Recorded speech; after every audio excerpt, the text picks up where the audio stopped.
Kaugnay nito ipinahayag ng Malacanang na ang ginawang pagtukoy ni Pangulong Duterte sa dalawang media outfit ay magsisilbing paalala sa mga mamamahayag na maging patas sa pagbabalita.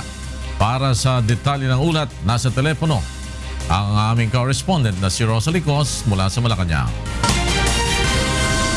Rosalie. Yes, magandang tanghali, Flor. Hinaing sa pagiging hindi patas o unfair ang mga pahayag ni Pangulong Rodrigo Duterte hinggil sa dalawang malaking media outfit at hindi upang atakihin ang larangan ng pamamahayag sa bansa ayon sa Malacanang. Ayon kay Presidential Spokesperson Ernesto Undersecretary Abella, paalala ito sa media na maging patas at huwag maging bias o may pagkiling sa paraan ng paglahad ng balita sa publiko.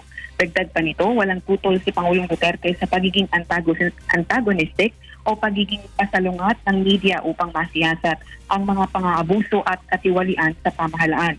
Subalit ayon kay Abella, nakakalungkotan niya na ang dalawang nabanggit na media outfits ay tila nais na palabasin ang imahe ni Pangulong Duterte bilang isang leader na marahas o bayolente sa kanyang bansa.